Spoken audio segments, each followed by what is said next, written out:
Welcome to the Windy City Bears Network, where I'm your host, RC.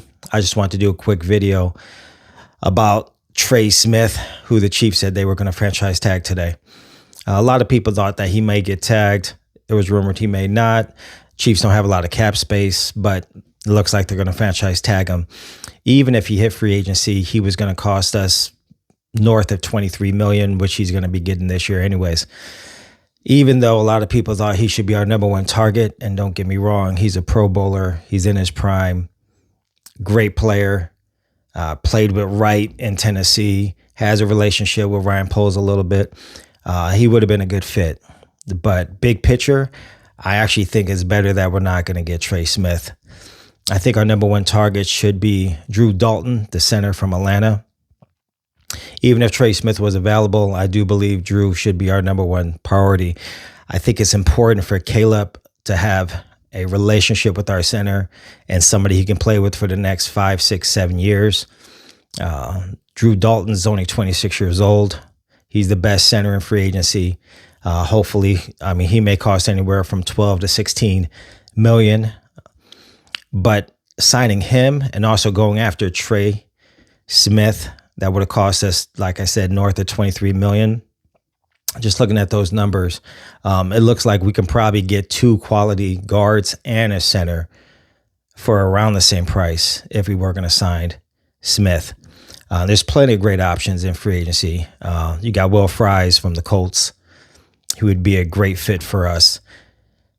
You got the Lions offensive guard, Kevin Zeiler, who's a free agent. He's a little older. He's 34 years old, but you can still sign him to a 2-year contract. We have 2 second-round picks. You can draft a guard in the second round, let him sit for a year or 2, and he'll be ready to go in 2 years. I still believe we can fix the interior of this offensive line with a center and 2 guards for about 36 to 40 million, which we would still be paying if we were to sign Trey Smith and get Dalton also. So I know a lot of people are probably upset and discouraged that we're not going to be able to get who a lot of people believed was our number one target. But the big picture, I think it will probably work out better. Bears should be aggressive. We should hopefully get 3 starters on that O-line. And I don't believe that we're going to go in the first round and draft a left tackle. I know a lot of people are saying that, but if you listen to the comments from Ryan Poles, if you listen to the comments from Ben Johnson, they feel comfortable. They said he's going to compete, Braxton Jones, but the way they made it sounds like he's going to compete with the left tackle we drafted from Yale last year, our 3rd-round pick. They're going to try and develop him.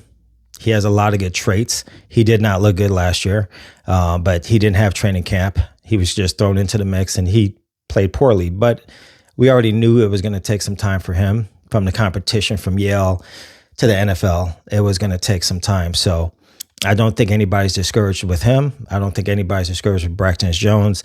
It's not his job. They're going to compete. They may bring in another left tackle in free agency, a cheap guy to compete, or a swing tackle. But I don't think that we're going to draft one. And like I said, we can still get a guard in the second round or a tackle in the second round. But hopefully if we fix our O-line in free agency, that will free us up for the best available player at 10, which could be a defensive end, could be a running back. I know a lot of people don't want to hear that, but if you listen to Ben Johnson, he likes to run the ball. So there's still a possibility at 10 we can draft a running back, but I'll do a video of that later. I just want to make this quick video. You guys have a great night. Bear down.